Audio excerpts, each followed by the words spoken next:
로마서 7장 9절 말씀 보겠습니다.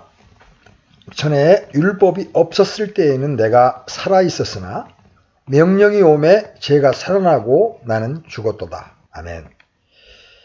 여기서 바울은 틀림없이 그가 이제 말해왔던 내용을 계속하고 있습니다. 왜냐하면 영어로 for라는 접속사인데 한글 성경에는 생략되어 있습니다. 이 왜냐함이라는 말이 이 점을 즉시 상기시켜 줍니다. 그는 계속 논증을 펴나갈 것이며 그것에 대한 보다 상세한 강론과 해설을 제시합니다. 여기까지 바울은 사실들을 진술해 왔습니다. 또한 1장부터 6장에서 말한 바 율법에 관한 것이 율법이 죄라든지 나쁘거나 악함을 뜻하지도 암시하지도 않는다는 것을 보여주고 있었습니다. 먼저 그 진술에 대한 보편적인 분석부터 시작합시다. 바울이 보여주고 싶어하는 바는 그가 소위 말하는 바 율법이 옴으로 그에게 일어난 것입니다. 그는 먼저 율법이 그에게 오기 전에 처지가 어떠했는지 말해줍니다. 죄는 죽었고 그는 살았습니다. 그러나 율법이 온 후로 무슨 일이 일어났습니까? 완전히 바뀌어졌습니다. 죄는 살아나고 나는 죽었습니다. 우리가 살펴보고 있는 진술은 바로 그러합니다. 율법이 오기 전의 처지와 율법이 오고 나서의 처지에 관한 진술입니다. 바울에게 율법이 오므로 둘이 구분됩니다.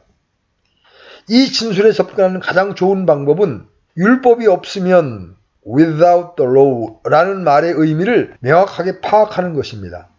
그는 율법이 없으면 죄는 죽은 것이라고 했습니다. 그런 다음에 전에 율법이 없었을 때에는 내가 살아있었더니 라고 했습니다. 율법이 없으면이라는 말을 무슨 뜻으로 썼습니까? 우리가 주의를 기울여야 하는 것이 바로 그 점입니다. 분명히 그는 상대적인 방식으로 이 말을 사용하고 있습니다. 그는 율법이 없으면 죄는 죽은 것이라고 합니다. 율법이 없었을 때에는 내가 살아있었더니 없이라는 말은 떠나서라는 말입니다. 그 말은 율법이 아니고서는 이라는 의미입니다. 율법이 없고서는 죄는 죽은 것이라. 전에 율법이 없었을 때에 나는 살았었다. 그러나 율법이 없었을 때가 있었다고 했는데 그 말은 무슨 뜻입니까? 그것은 분명히 다음과 같은 훌륭한 이유에서 상대적인 진술임에 틀림이 없습니다. 인류 역사에 법이 없었을 때가 없었기 때문입니다. 에덴 동산에서마저 법은 있었습니다. 인간이 범죄하여 타락한 이후 그는 언제나 근본적인 율법인 곧 하나님의 율법 아래 있었던 겁니다. 바울은 그 점을 5장에서 길게 입증하였습니다. 예를 들어 그는 아담으로부터 모세까지 사망이 군림했던 이유가 바로 그것이라고 지적했습니다.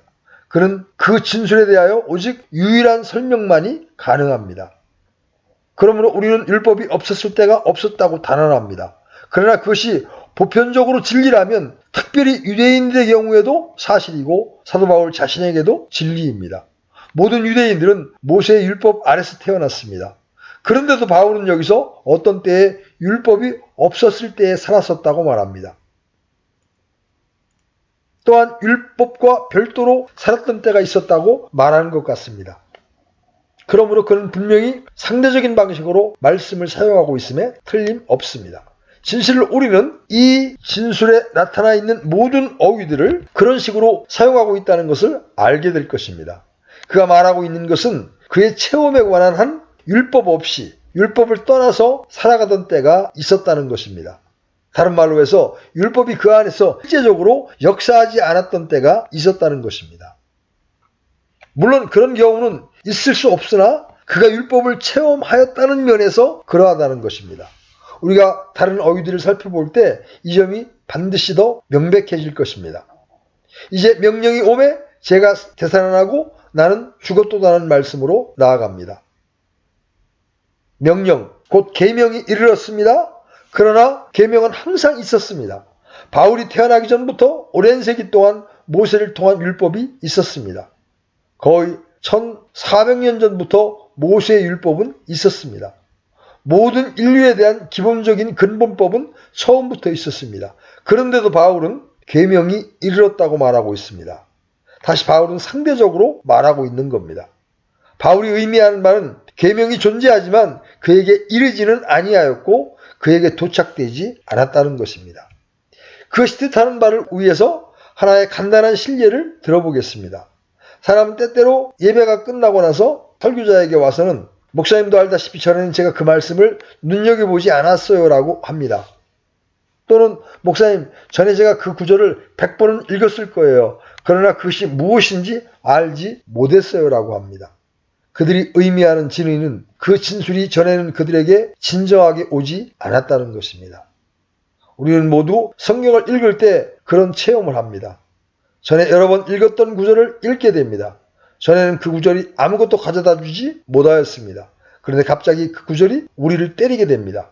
갑자기 그 말씀이 빛을 내는 것 같고 튀어나오는 것 같습니다. 무슨 일이 일어났습니까? 그 구절이 우리에게 이른 것입니다. 바울이 계명이 오매라고 한 말이 바로 그런 경우입니다. 계명은 언제나 존재했습니다. 성경이 항상 있으니 말입니다. 그러나 그 계명이 그에게 이르지는 아니했고 그를 붙잡지는 아니했습니다. 그 계명이 진실로 그에게 말하지 않았습니다. 다른 말로 해서 그 계명이 능력과 확신과 이해력을 가지고 오지 않았던 것입니다. 이는 가장 주목할 만한 진술입니다. 특별히 사도 바울의 진술이니 그러합니다. 하나님의 말씀이 언제나 그를 대면하고 있었을 뿐 아니라 바리새인인 그는 율법법의 위대한 전문가였습니다. 그는 율법에 관하여 다른 이들에게 가르쳤습니다. 그는 그의 지식을 자랑했습니다. 그러나 문제는 그가 율법의 글자의 지식만을 가졌을 뿐이지 영을 몰랐다는 것입니다. 그렇기 때문에 그는 그 차이를 그렇게 자주 쓰고 있는 것입니다. 예를 들어 고린도후서 3장에서 바울은 글자와 영을 대조시키고 있습니다. 그는 말하기를 유대인들의 모든 난제는 그들이 율법의 글자만 알았지 율법의 영은 모른다는 것입니다. 그 말은 율법이 그들에게는 이르지 않았다고 하는 것을 다르게 말한 것입니다. 그것이 확신과 조명과 이해시키는 힘을 가지고 오지 않았던 것입니다. 그것은 순전히 죽은 문자요. 율법이 전혀 그들을 얻지 못하였고 사실상 그들에게 말하지 않았던 것이고 영적이고 능력인 방식으로 오지 않았다는 것입니다. 그것이 이 진술에 대한 병행구를 알려주는 열쇠입니다. 그는 사실상 그처럼 율법이 나에게 오기 전에 그러한 처지였다고 말하고 있는 것입니다. 무슨 처지라고요? 그가 말하는 첫째는 율법이 진정으로 그에게 오기 전에 그에게 그러한 새로운 방식으로 발견되기 전에 죄는 죽어 있었다는 것입니다. 그것이 무엇을 의미합니까? 다시 저는 이것이 상대적인 진술이라고 말하지 않을 수 없습니다. 어떻게 죄가 모든 이들 가운데 있는데 죄가 죽은 것이라고 말할 수 있는가? 우리는 다 죄 가운데 태어나고 죄 가운데에서 조성되었던 것입니다. 우리는 죄 없이 존재할 수 없습니다. 그것이 우리의 존재의 본질입니다. 우리는 죄의 자녀들이고 죄는 우리 모두 안에서 역사하고 있습니다. 그러나 여기서 바울은 죄가 죽었던 때가 그의 생애와 경험 속에 있었다고 말합니다. 그가 참으로 말하는 바는 죄가 상대적으로 죽었다는 것이요 그의 인식 안에서만 죽었다는 것입니다. 그가 생각하고 있던 것은 바로 그것입니다. 그것이 그의 체험이었으며 그때 그가 상황에 대하여 가진 이해였던 겁니다. 어떤 사람이 말했듯이 죄가 겨울잠을 자고 있었던 것입니다. 바울은 죄를 알지 못했습니다. 마치 죄가 죽은 것과 같습니다. 우리 주님께서 어느 때에 이 점에 대해서 빛을 던져주셨습니까? 강한 자가 무장을 하고 자기 저택을 지킬 때에는 그의 재산이 안전하나. 이 말씀은 죄 가운데 있는 마귀의 지배 아래에 있는 인류에 대한 완벽한 묘사입니다. 그 말씀을 주목하십시오. 마귀는 자기 소유를 안전하게 지킵니다. 모든 것은 매우 조용합니다. 폭군이 너무나 크기 때문에 어느 의미에서 그들은 그것을 알지 못합니다. 평화로운 분위기가 있습니다. 그것은 단순히 그 처지가 실상 무엇인지 인식보다는 인간의 부족 때문입니다. 내가 율법이 없었을 때 나는 너무 둔하고 어리석어서 죄가 죽었다고 생각했다는 것입니다. 죄는 결코 죽지 않습니다. 인간의 타락 이후 죄는 결코 죽지 않았습니다. 그러나 상대적으로 말해서 죄가 죽고 살아있지 않은 것 같아 보였습니다. 현대적인 차원에서 들어드릴 두 번째 실례가 우리로 그 문제를 이해하게 할 것입니다. 바울은 이미 죄가 가공할 본능이요 힘이 너무 강력해서 하나님의 율법마저도 자기의 목적을 이루기 위한 지렛대로 사용할 수 있음을 말했습니다. 그러나 바울은 자기의 생애와 체험 가운데 그 능력을 알지 못하던 때가 있었다고 말합니다. 자동차의 강력한 엔진의 경우에서 생각해 보십시다. 그 엔진이 좋고 힘이 셀수록 더욱 조용하게 달려나갑니다. 또한 앞으로 나아가지 않을 때 기어가 빠진 상태에서는 더욱 조용하게 작동합니다. 매우 강력한 엔진을 달고 달리는 자동차를 탄다고 생각해 봅시다. 그것은 큰 우위력을 가지고 있습니다. 그러나 그것이 너무 조용하기 때문에 그것을 느낄 수가 없습니다. 마치 기어가 빠진 상태도 아닌데 기어가 빠진 것 같습니다. 그러나 가속 페달을 밟으면 그 힘을 느낄 수 있습니다. 죄는 그 엔진과 같습니다. 그것은 마치 천천히 돌아가고 있는 것 같습니다. 바울은 죄가 있었음을 알지 못했고 그 죄의 엄청난 세력을 인식하지 못했던 것입니다. 죄가 격렬하게 활동하지 않았기 때문에 죄에 대하여 아무것도 생각하지 못했던 것입니다. 바울에 관한 죄는 죽은 것이었습니다. 그 세력은 있었지만 물론 그는 그것을 알지 못했던 것입니다. 율법이 없었을 때에는 죄가 죽은 것입니다. 이제 바울의 상대적 진술의 다른 측면을 살펴보겠습니다. 그는 죄가 죽었던 때에 나는 살았다고 말하고 있습니다. 이것은 이중적 진술의 다른 일면입니다. 전에 율법을 깨닫지 못할 때에는 내가 살았더니 물론 그 진술은 상대적인 것입니다. 로마서의 처음 3장을 읽은 사람은 누구나 바울이 거기서 아무도 살아있지 못함을 입증한다는 것을 의심하지 않을 것입니다. 모든 사람이 죄를 지었으므로 하나님의 영광에 이르지 못하였더니 의인은 없나니 단 한 사람도 없도다. 유대인들은 이방인들만큼 절망적이고 정죄된 자들이며 영적으로 이방인들과 같이 죽어있다고 말했습니다. 그런데 여기서는 내가 살았던 때가 있었다고 말하고 있습니다. 그러므로 그 진술이 절대적인 의미에서 한 것일 수가 없습니다. 여기에 있는 것은 어느 것이나 상대적입니다. 바울이 에베소 2장의 처음 3절에서 한 진술이 그 점을 증명합니다.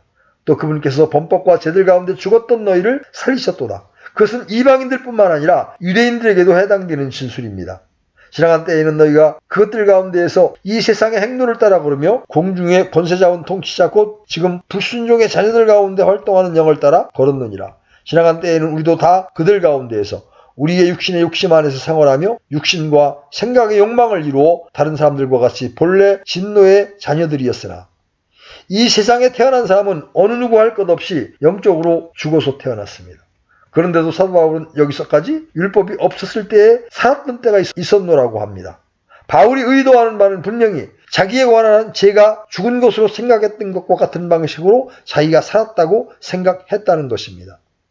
바울이 죄가 살았음을 아는 순간 그는 죽게 되었습니다. 그것은 전적으로 그가 율법을 알지 못했기 때문입니다. 그 때문에 그는 죄의 세력과 자기에 관한 진상을 의식하지 못했던 겁니다. 그는 죄는 죽고 자기는 살았다고 생각했습니다. 그는 자기는 잘되고 생명으로 충실하고 힘과 능력으로 충만하다고 느꼈었다고 말하고 있는 것입니다. 그는 뒷짐을 지고 스스로 만족에 빠져 있었으며 자신감에 넘쳐 있었습니다. 그는 자기가 율법을 지키고 있었던 놀라운 방식을 자찬하고 있었던 겁니다. 그는 살았다는 생각과 열정과 확신과 자신감과 능력으로 충만해 있었습니다. 그는 생기 있게 살아가고 있었던 것입니다. 바로 그것이 그가 말하고 있는 바입니다. 바울은 다른 곳에서 다른 어투로 같은 것을 말했습니다. 예를 들어 빌립보서 3장의 경이로운 단편적인 자서전적인 진술에서 이렇게 말하고 있습니다. 열심에 관한 한 교회를 핍박하였고 율법에 있는 의에 대하여는 흠이 없는 자로다. 흠이 없는 자. 그는 살아 있었습니다. 그에게는 그릇된 것이 전혀 없었습니다. 그는 훌륭한 경건인이었으며 신앙인이었습니다. 그는 도덕적인 의미에서 정열과 힘이 충만한 사람이었습니다. 갈라디아서 1장 14절에서 사실상 같은 말을 하고 있습니다.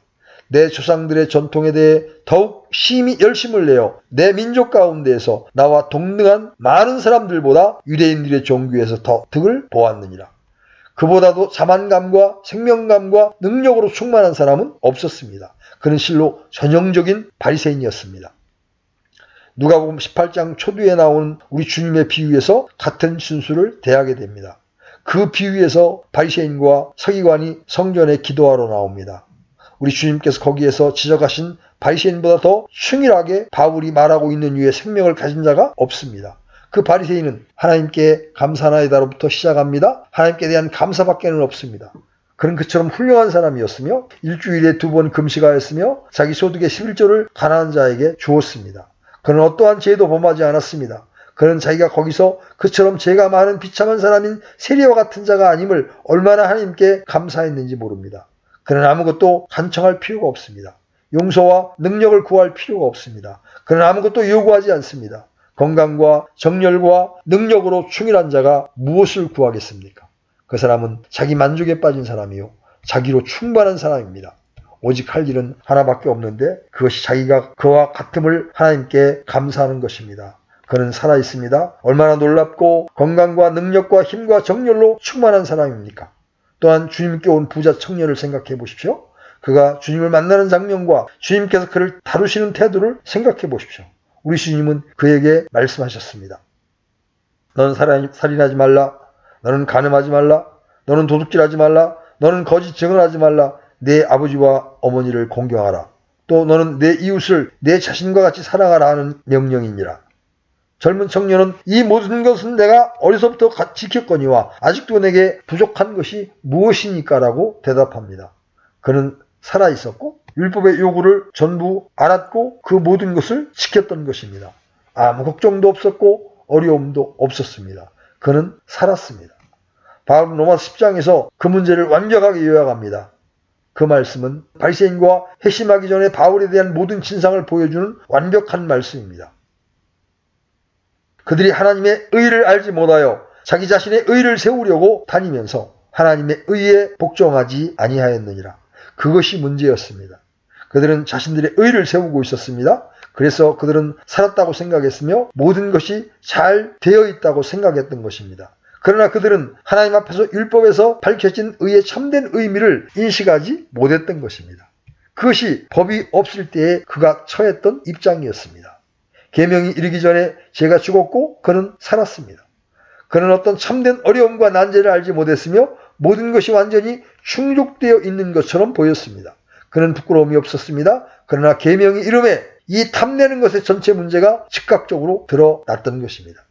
갑자기 그는 율법의 영적인 성격에 사로잡히게 되고 그 말씀은 이해하게 되었던 것입니다. 율법이 말하는 모든 것을 알게 되었던 것입니다. 그것은 상황을 완전히 뒤집어 놓는 것이었습니다. 전에 죽었던 죄가 튀어나와서 살아나게 되었습니다. 죄가 소생하였다고 말하고 있습니다. 그는 죄가 다시 살아났으며 새 생명을 가지고 활동하기 시작했다는 것입니다. 강력한 엔진의 경우에서 비유하며 말한다면 강력하게 엔진이 떨기 시작했다는 것입니다. 율법이 죄의 악셀레타를 밟은 것입니다. 처음 보기에도 그것은 매우 놀라운 진술입니다.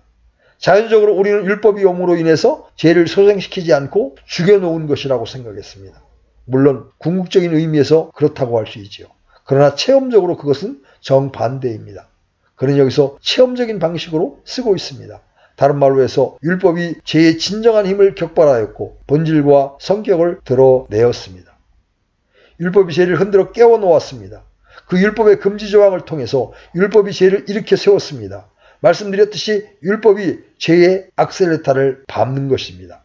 그렇지 않으면 다른 실례를 들어보지요. 바울은 지금 지렛대의 경우를 말하지 않고 오히려 저항의 힘을 더 격발하는 방식을 말하고 있는 것입니다. 우리의 근육을 연습시키려면 가장 좋은 방법은 무거운 것을 들어 올리는 겁니다. 근육에는 어느 정도의 힘이 있기 마련입니다. 너무나 힘이 미약하여서 그 사람은 힘이 전혀 없다든지 약하다든지 하고 말할 수조차 있지요. 그러나 아무리 적은 힘이라도 있는 겁니다. 그 힘을 발전시키기를 원한다면 무거운 것을 드는 연습을 계속 연습을 하고 계속 그 일을 늘리면 됩니다. 힘이 더 들면 들수록 근육은 더욱 발달하게 될 것입니다. 어떤 목적물을 밀어서도 같은 결과를 가져옵니다. 가장 좋은 연습은 이 원리에 기초하고 있습니다. 힘을 내는 방식은 버티는 힘을 증가시키는 겁니다. 버티는 힘이 크면 클수록 여러분의 근육에 있는 내적인 힘과 능력을 더욱 많이 끌어낼 수 있습니다. 율법이 바울에게 이를 때에도 그와 유사한 일이 일어났습니다. 율법에 의한 버팀이 없을 때 그는 죄의 힘을 알지 못했습니다. 율법이 금하는 것이나 반대가 없을 때에 그는 자기 속에 있는 죄의 진정한 능력을 전혀 알지 못했던 겁니다. 율법이 강하게 와서는 그가 정당하게 가질 수 없는 것을 욕심부리거나 탐내지 말아야 한다고 느낄 때 그는 갑자기 그런 것들을 갖고 싶은 강력한 욕망을 느끼게 되었습니다. 바울이 여기서 가르치는 말은 죄에 관한 전체의 성경 교훈의 근본적인 것입니다. 이것과 매우 가깝게 병행되는 또 다른 진술을 생각해 봅시다. 그것에 빛을 던져주는 진술입니다. 요한복음 15장 22절로 24절에서 우리 주님은 이렇게 말씀하십니다. 내가 와서 그들에게 말하지 아니하였더라면 그들에게 죄가 없었으려니와 지금은 그들의 죄를 가려줄 것이 그들에게 없느니라. 내가 아무도 행하지 못한 일들을 그들 가운데에서 행하지 아니하였더라면 그들에게 죄가 없었으려니와 지금은 그들이 나와 내 아버지를 다시 보았고 또 미워하였느니라. 표면적으로 보기에는 우리 주님께서 이렇게 말씀하시는 것 같습니다. 만일 내가 세상에 오지 않았더라면 이 사람들은 죄가 있지 않았을 것이라. 그러나 그들은 모두 다 죄인들이요 모두 정죄받았으며 모두 범법과 죄들로 죽은 자들임을 압니다. 그는 사실상 바울이 여기서 말하고 있는 바와 동일한 말씀을 하고 계시는 것입니다. 그분의 오심으로 인하여 죄를 노출시키는 효과를 가져왔다는 것입니다. 모두 전에 그들은 죄인들이었습니다. 그러나 어느 의미에서 그들은 죄인 같아 보이지 않았습니다. 그분이 오시기 전에는 그들이 죄인이라는 것이 분명하지 않았던 것입니다. 그러나 주님께서 말씀하시는 순간, 그분이 그들 가운데에서 그 일을 하시는 순간 그들 속에 잠재해 있던 악함과 증오와 악의가 명확해지고 개방되었던 것입니다. 그 일은 아무도 하지 못했고 할 수도 없었습니다. 만일 주님께서 오셔서 그들에게 말씀하시지 않으셨다면 바리새인에 관한 진상을 이해한 사람이 누구이겠습니까? 주님을 빼놓고 그들을 보십시오. 어떤 사람이 그들보다 매우 놀라운 도덕을 소유하였습니다 라고 말하기 쉬울 것입니다. 우리가 언급했던 바 우리 주님의 비유 가운데 나오는 바리새인은 일주일에 2번 금식하였고 소득의 11조를 가난한 자에게 주었습니다. 여러분이 주님을 떠나서 그들을 보면 그 사람 훌륭한 사람이군, 얼마나 율법을 잘 지키는가 하며 탄복할 것입니다. 바리새인을 진정으로 알게 되는 것은 하나님의 아들에 대한 그들의 반응을 보게 될 때입니다. 그들의 증오심과 악랄함을 보십시오. 그들의 교활함과 그들의 영악함을 보십시오. 그들이 서로 수군거리고 음모를 꾸미고 반역을 모의하고 올무가 담긴 질문을 던져서 주님을 책잡으려고 하는 관계를 보십시오. 바리새인들 속에 있는 악함과 죄가 얼마나 큰 것입니까? 그러나 주님께서 오셔서 그들에게 말씀하시지 않으셨다면 아무도 그것을 알지 못했을 것입니다. 말하자면 주님은 그것을 끄집어내셨고 죄가 알게 했던 것입니다. 그들의 진상이 어떠한 것을 보여주는 것은 주님에 대한 그들의 반응이었던 것입니다. 그분을 대적하여 왔을 때의 일로 그 모든 것은 드러난 것입니다. 여러분은 그들의 얼굴과 그들의 모든 행동과 행실에서 그것을 눈여겨볼 수 있습니다. 그것은 우리가 탐사해보고 있는 여기 본문의 진술에 대한 완벽한 하나의 예증입니다. 그는 명령이 이름에 죄는 내 속에서 다시 살아났다고 말합니다. 그러나 그것은 또한 다른 결과를 가져왔습니다. 나는 죽었습니다. 그처럼 왕성하게 살았던 이 사람은 이제 죽습니다. 말씀드렸듯이 이것은 일종의 상대적인 진술입니다. 그러나 그가 율법이 온 결과로 자기가 죽었다고 말할 때 그가 정확히 무엇을 의미하는가를 명확히 아는 것은 중요합니다. 그는 여기서 1차적으로 그가 정죄받은 것을 깨달았다고 말하지 않습니다. 물론 그것은 사실입니다. 그는 율법이 하나님 앞에서 그를 정죄한다는 것을 안다는 의미에서 죽었습니다. 그러나 바울이 여기서 강조하고 있는 것은 그것이 아닙니다. 그는 여기서 보다 체험적이고 실제적인 방식으로 다루고 있습니다. 그가 의미하는 바는 그가 처했던 위치와 정반대에 처했다는 것입니다. 그것도 분명히 병행구를 요구합니다. 그래서 우리는 내가 살았다는 말로서 내가 죽었다는 말을 해석하고 있습니다. 그가 죽었다 함은 우리가 성경에서 읽는 바 어떤 성품적인 의미에서 죽었다는 것입니다. 곧 어떤 사람이 무엇을 들었을 때 그것이 그에게 소름 끼치는 영향을 가지게 되었다는 것입니다. 예를 들어 나발의 경우에 그가 어떤 말을 들었을 때 그는 육체적으로 살아있었으나 죽은 자같이 되었다고 쓰여져 있습니다. 우리는 난 아연실색했어, 그것이 나를 반은 죽여놓았어 라고 말하게 되는 경우가 있습니다. 바울이 의미하는 바가 바로 그런 것입니다. 나는 죽은 자 같았다. 다른 말로 해서 그는 자기의 약함과 절망과 자기의 무능함을 알게 되었던 것입니다. 전에 그처럼 자신감에 넘쳤던 그는 마치 죽은 자처럼 느꼈습니다. 이제는 자신감은 사라지고 자기 만족도 사라지고 자기 의뢰도 완전히 사라졌습니다. 아무것도 없습니다. 이것을 지적하는 좋은 방식은 그가 의미하는 것이 사실은 마태복음 5장에 나온 산상설교의 8복 중 첫 번째 복인 영이 가난한 자가 되었다고 하는 것을 의미한다고 말하는 것입니다. 영이 가난한 자는 생명이 없는 사람입니다. 살아있는 자는 영이 충만하고 능력과 자신감에 넘친 사람입니다. 우리는 그 사람에게는 위대한 영이 있어라고 말합니다. 그러나 진정한 그리스도인은 영이 가난한 자가 됩니다. 바울은 나는 누구고 난 무엇을 할 수 있는가라고 말합니다. 그는 영이 가난할 뿐 아니라 애통해야 합니다. 그는 전에는 애통한 적이 없습니다. 그는 뽐냈습니다. 그러나 이제 그의 죄 때문에 흐느끼고 있습니다. 그는 고통스럽고 평안치가 못합니다. 그가 지금 그처럼 율법에 대한 안목을 가지고 있는 까닭에 아무것도 할 수 없노라고 느낍니다. 그는 마치 죽은 자와 같습니다. 그는 하나님의 거룩을 보고 율법의 거룩을 압니다. 또한 자기 속에 있는 무섭고 악한 세력을 보고 있습니다. 그는 그것이 자기에게 무엇을 행하고 있으며 그것이 자기를 얼마나 파괴시키고 있는지를 압니다. 그처럼 그는 자기는 무엇이든지 할 수 없으며 자기는 약하고 무력하고 가난하고 눈멀었으며 전혀 아무것도 가진 것이 없다고 느끼는 것입니다. 그는 전적으로 힘이 없으며 정력도 생명력도 없는 것을 압니다. 그것이 내가 죽었다고 말하는 의미입니다. 이 조명이 율법에 비추어지고 율법의 영적인 특성과 율법이 금하는 것, 특히 탐내지 말라는 것에 비추어지는 순간 바로 그런 일이 일어나는 것입니다. 그가 자기 속에서 온갖 종류의 탐심을 이루는 가공할 죄의 능력을 체험하기 시작하는 순간 그것이 그를 녹초시킨 것입니다. 그는 자기가 전적으로 약하다는 것을 알았습니다.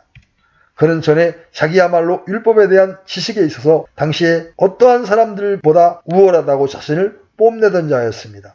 그는 이제 자기는 아무것도 가진 것이 없으며 그의 의는 배설물과 쓰레기에 불과하다는 것을 알게 되었습니다. 그는 힘써 자기 의를 세우려고 했습니다. 그러나 그가 하나님의 의와 맞부딪힐 때 그는 자기 자신이 아무것도 소유한 것이 없다는 것을 알게 되었던 것입니다. 계명이 그에게 이르고 그를 잡는 순간 자신에 대한 진상을 알았노라고 말하고 있습니다. 그는 움직일 수 없었습니다. 영적이고 도덕적인 의미에서 다메섹 도상에서 육체적인 의미에서와 같이 절망적으로 드러누워 있었습니다. 그는 완전히 힘이 없었습니다. 5장 6절에 있는 표현을 이해하기 위한 열쇠를 이미 가지게 된 것입니다. 우리가 아직 힘이 없을 때에 그리스도께서 정하신 때가 되어 경건치 아니한 자들을 위해 죽으셨느니라. 힘이 없다는 것은 죽은 자 같다는 것입니다. 생명력도 기력도 힘도 없습니다. 있는 것이라고는 하나도 없습니다. 여기서 우리는 그 진술의 마지막 표현에 이르게 됩니다. 그가 무엇을 확증하였고 무엇을 입증하였습니까? 또한 우리의 반응은 무엇입니까? 우리의 결론을 두 가지로 나눌 수 있습니다. 첫째는 여기서 바울의 논증의 진수가 되는 특별한 결론입니다. 율법이 사람으로 하여금 의롭다움을 받게 할 수 없는 것을 확증하였듯이 율법이 사람을 거룩하게 할 수 없다는 것입니다. 그가 입증하려는 바는 아무도 율법의 행위로 거룩하게 할 수 있는 이는 없습니다. 실로 그는 그보다 더한 것을 입증하고 있습니다. 율법에 의해서 거룩하게 될 수 없을 뿐만 아니라 우리가 거룩하게 될 오직 유일한 소망이 있는데 그것은 죽은 남편에게서 여자가 자유롭게 되는 것과 똑같이 율법에서 완전히 자유케 되는 것입니다. 우리가 율법 안에 있을 동안 그것은 우리 속에서 죄를 더 생산하는 것만이 아닙니다. 우리의 죽어있음과 전적인 절망을 우리에게 밝혀줍니다. 그래서 우리가 거룩하게 될 오직 유일한 소망은 율법에서 벗어나야 하는 것입니다. 율법은 그 점을 다시 한번 입증한 것입니다. 율법이 우리를 구원해낼 수 없습니다. 율법은 우리를 죽이고 우리를 죽은 자 같이 만듭니다. 그것은 그가 제시해온 이유들 때문입니다. 그것은 바울이 이 대목에서 발전시켜 나가고 있는 논증과 밀접한 관계가 있는 결론입니다. 그러나 우리의 일상생활과 삶에 같이 있을 약간 더 나아간 보편적인 결론들을 끌어내야 합니다. 그것은 실로 우리가 그리스도인인지 아닌지를 결정하고 발견하는 데 가장 가치 있을 것입니다. 첫째는 우리의 영적 건강, 영적 상태는 행위의 차원에서만 판단되어서는 안 됩니다. 오히려 우리가 하나님의 거룩과 하나님의 율법에 대해 가지는 반응의 측면에서 판단되어야 합니다. 제 생각에는 그것이 기독교 신앙의 근본적인 공리 중 하나입니다. 그것은 언제나 복음 전도에서 가장 우선적인 진수가 되어야 합니다. 한 사람의 영적 상태와 조건이 행위의 차원에서만 결정되어서는 안 됩니다. 그렇게 한다면 바리새인에게는 하등의 잘못이 없을 것입니다. 그는 복음이 필요치 않을 것입니다. 그는 일주일에 2번 금식하고 소득의 11조를 가난한 자에게 줍니다. 그는 간음을 행하지 않았으며 살인한 적이 전혀 없습니다. 그에게는 용서가 필요치 않습니다. 이런 유형의 선하고 도덕적인 사람은 자기는 전도 집회에서 들을 메시지는 없고 그의 할 일은 그 집회에 있는 죄인들이 회개하도록 기도하는 것뿐이라고 생각합니다. 그는 자기의 죄책을 느끼지 않는데 그 이유는 죄와 죄인들을 특별한 행위의 차원에서 생각하기 때문입니다. 우리의 교회들이 이러한 상태에 있는 것도 교회들이 이런 유의 사람들을 너무 많이 포함하고 있기 때문입니다. 그들은 특별한 행동들의 차원에서만 죄를 판단하기 때문에 자기들이 죄인이라는 것을 알지 못하는 사람들입니다. 여러분 자신 속에 있는 죄를 판단하고 평가하는 방법은 하나님의 거룩하심과 영원한 심판자로서의 하나님에 관한 성경적인 교훈에 대한 여러분의 반응을 주목하는 것입니다. 그렇지 않으면 이런 식으로 생각해 보세요. 십자가의 참된 전도에 대한 여러분의 태도는 무엇입니까? 그 십자가에 대한 메시지는 우리 모두는 저주받았고 타락하여 죽음밖에는 우리를 구할 수 없다고 하는 것입니다. 많은 매우 고상한 도덕적인 사람은 내가 패륜자나 술고래나 살인자와 같은 불의에 속했단 말인가요? 라고 합니다. 십자가의 메시지는 여러분도 그들처럼 구원이 필요하다는 것입니다. 그래서 십자가의 원수입니다. 다른 말로 해서 주 예수 그리스도에 대한 여러분의 태도는 어떠합니까? 바리새인의 태도입니까? 주님은 자기가 세상에 온 것은 다른 이들과 같이 그들이 구원받을 필요가 있기 때문이며 그들을 위해서 주님이 죽어야만 구원받을 수 있다고 말씀하심으로써 바리새인들을 괴롭혔습니다. 그들 위대한 교사들은 살아있었고 율법을 지켰으며 구원에 필요한 이 모든 것을 어렸을 때부터 행했던 자들이었습니다. 따라서 그들은 주님을 미워하였습니다. 그것이 죄를 청량하는 방법입니다. 행동만을 가지고 죄성을 평가하고 우리의 영적 상태를 평가하는 것보다 잘못 인도하는 것은 없음을 다시 한번 말씀드립니다. 행동들은 아주 다양합니다. 다시 제가 든 예증을 생각해 보시기 바랍니다. 자동차의 능력을 멈춘 채로 두고 작동하는 엔진 소리로만 평가하려고 하면 그 차는 전혀 그릇된 방향으로 움직일 것입니다. 그렇게 평가해 보려고 하면 안 됩니다. 그것을 테스트하는 방법은 산 언덕이나 3분의 1 경사지를 올라가 보는 것입니다. 그러면 그 엔진의 성능을 알 수 있습니다. 우리 근성의 측정은 하나님의 거룩과 십계명과 도덕법과 산상수훈의 주 예수 그리스도의 위격에 대하여 어떤 반응을 보이냐를 알아보아야 합니다. 다른 방법은 없고 그런 식으로 할 때 우리가 뒤에 가서 더욱 명백하게 숙고할 죄 속에 있는 모든 기만적인 요소를 보기 시작합니다. 둘째 원리는 책임은 능력을 함축한다고 생각하는 것처럼 율법과 도덕과 원리를 철저하게 오해하는 것은 없습니다. 그것은 매우 익숙한 주장이죠. 오늘날 전적으로 그렇게 생각하며 복음을 반대하는 거의 모든 사람들은 자기들의 견해로 책임은 능력을 함축한다는 근본 이유에서 그렇게 합니다. 그들은 하나님께서는 우리가 할 수 없는 일을 하라고 명령하지 않는다는 것입니다. 그들의 논리인즉 하나님께서 우리에게 십계명과 도덕법을 주신 것은 우리가 그것들을 수행하고 그것들의 지시를 준행할 능력이 있다는 것을 함축한다는 것입니다.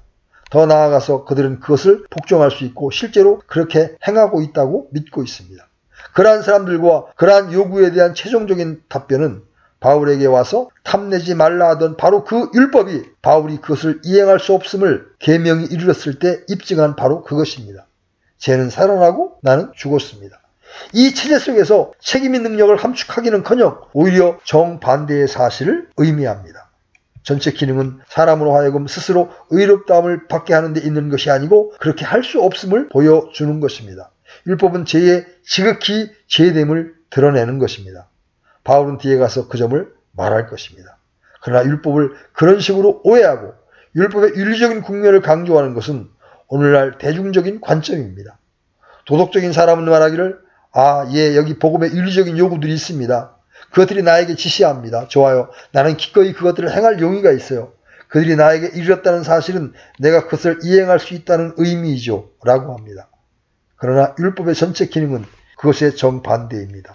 그것은 여러분을 죽이고 여러분이 그것을 할 수 없다고 보여주는 것이며 여러분으로부터 자만감과 자기 확신을 빼어내고 여러분의 생기를 빼버리는 것입니다. 그리하여 나는 정말 약하고 절망적이라고 느끼게 하는 것입니다. 그것이 율법의 주요 기능입니다. 우리의 다음 결론은 자기가 죄인이 아니며 자기 손에는 죄가 없다고 느끼는 것보다 더 위험한 상태는 없다는 것입니다. 사도 요한은 그 점을 아주 분명하게 했습니다. 만일 우리에게 죄가 없다고 우리가 말하면 우리가 우리 자신을 속이며 또 진리가 우리 속에 있지 아니하니라. 그러나 그러한 주장을 표방하는 자들이 많습니다. 저는 그런 자들을 적지 않게 보았습니다.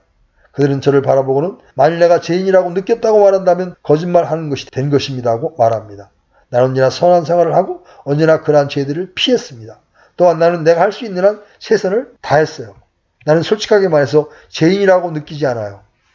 여러분은 왜 그들이 그렇게 느끼고 말하는지 그 이유를 아십니까? 그것은 계명이 그들에게 이르지 않았기 때문이며 그들은 현재 계명이 이르기 전에 사도 바울의 처지와 같은 처지에 있기 때문입니다. 그들은 살았고 자신에 관한 진상을 알지 못했습니다.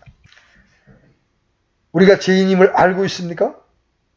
우리는 유혹에 무시무시하고 가공할 세력에 관하여 아십니까? 여러분이 죄인이며 절망적인 죄인임을 잊지 못하는 것보다 더 절망적인 상태는 없습니다. 최종적인 원리를 적극적인 방식으로 표현할 수 있습니다. 영적인 생활의 제1표지는 자기가 죽었다고 느끼는 것입니다. 명령이 오매 죄는 살아나고 나는 죽었도다.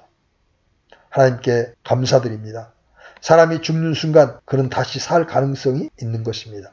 그러나 살아있는 사람, 자기 발로 다니는 사람은 부활될 수 없습니다. 죄는 살아나고 나는 죽었도다. 만일 여러분이 영적인 의미에서 자신의 전적인 절망을 느낀다면 여러분이 영적으로 살았다고 말할 수 있습니다. 여러분이 영적인 헐벗음과 죽음에 관해서 알았기 때문입니다. 영이 가난한 자는 복이 있나니 하늘의 왕국이 저희 것임이라. 애통하는 자는 복이 있나니 저희가 위로를 받을 것임이라. 현대적인 바리새인들은 교회 안팎에서 설교로 인해 편하지 못한 자들입니다. 그들은 자기들이 죄인이라고 하는 말을 싫어하고 하나님의 진리에 대하여 싸우고 십자가의 그리스도의 피에 대항하여 싸우는 자들로 자기들이 살았고 죄가 죽은 것이라고 생각하므로 복음 진리를 승낙하지 않습니다. 얼마나 소름 끼치는 무지입니까? 그 얼마나 비극적인 상태입니까? 율법이 여러분에게 이르렀습니까? 여러분은 탐내는 것의 의미를 이해하셨습니까? 너희는 탐내지 말지니라. 여러분은 영의 인도와 영의 생각과 의도가 하나님 보시기에 행동만큼이나 중요하다는 것과 악한 욕망과 악한 상상도 죄가 된다는 것을 아십니까? 만일 그런 것들이 여러분 속에 있고 그것들이 일하고 있는 것이 입증된다면 그것은 죄요 무서운 죄입니다. 그러나 무엇보다도 우리는 이 중추적인 시금석을 늘 우리 앞에 놓아두어야 합니다. 하나님의 거룩하심과 영광과 어무이, 그리고 그 아들의 거룩과 정결함, 십자가의 죽음과 하나님의 거룩과 공의와 의에 대한 메시지, 이런 것들에 대하여 어떤 반응을 보이느냐 하는 것입니다. 의와 공의와 하나님의 거룩함의 나타냄이 되는 십자가를 미워하고 사랑밖에는 모르는 자들이 교회에서 뛰어난 자들이며 훌륭한 그리스도인들이어야 한다는 것은 놀랍고 소름 끼치는 일입니다. 그것은 전적인 어두움과 불신앙입니다. 그것은 단지 전적이고 완전한 영적 죽음이며 영적 소경임을 나타내는 것입니다. 하나님께서는 우리가 이런 진술들을 살펴보고서 바울과 함께 명령이 이르렀고 죄가 내 안에서 소생되었으며 능력 있게 일어났고 나는 죽었다고 말할 수 있는 것을 당연히 여기십니다. 여러분은 이런 의미에서 죽었습니까? 만일 그렇다면 여러분은 참으로 복된 자들입니다. 아멘.